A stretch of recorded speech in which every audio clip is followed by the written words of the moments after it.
রাজকীয় স্বাদের ডিমের কোরমা রেসিপি কম বেশি সবার পছন্দ। এটা যদি আপনি সাদা ভাত, পোলাও, বিরিয়ানি যে কোনো কিছুর সঙ্গে সার্ভ করতে পারবেন। প্রথমে আমি ডিমগুলোকে ভেজে নিলাম। অন্য একটি পাত্রে আমি আস্ত কিছু গরম মশলা দিয়ে দিলাম। গরম মশলা একটা ফ্লেভার আসা পর্যন্ত অপেক্ষা করলাম। দিয়ে দিলাম হাফ কাপ পেঁয়াজ বাটা। এখানে পেঁয়াজ বাটাটাই অ্যাড করতে হবে, তাহলে গ্রেভিটা অনেক ভালো আসবে।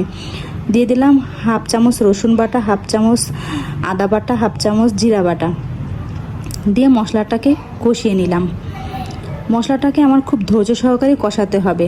তারপর দিয়ে দিলাম হাফ চামচ লাল মরিচের গুঁড়া, দিয়ে দিলাম 1 চামচ বাদাম বাটা, হাফ চামচ কিশমিশ বাটা। এই বাদাম বাটা আর কিশমিশ বাটাটা আপনাকে অবশ্যই অ্যাড করতে হবে।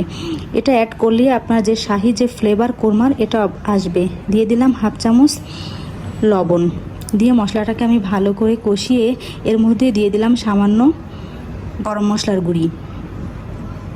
এরপর যে আস্ত ডিমগুলো ভেজেছি এগুলো এর মধ্যে দিয়ে নেড়ে চেড়ে এটাকে আমি 4-5 মিনিট ফুটিয়ে নিলাম। দিয়ে দিলাম হাফ কাপ লিকুইড দুধ। এখানে আমি পাউডার দুধটা ব্যবহার করেছি, আপনারা চাইলে এখানে লিকুইড দুধটাও ব্যবহার করতে পারবেন।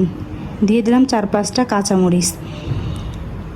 নামানোর কিছু আগ মুহূর্তে দিয়ে দিলাম 2 চামচ ঘি দিলে আপনার ফ্লেভারটা অনেক ভালো আসবে। হাফ চামচ চিনি দিলে ব্যালেন্সটা খুব ভালো আসবে কোরমার। চাইলে আপনি খুব সহজে তৈরি করতে পারবেন এই শাহি কোরমাটা। এটা ছোট বড় সবাই খুব পছন্দ করে এই শাহি কোরমাটা। ভিডিওটা দেখার জন্য অনেক অনেক ধন্যবাদ।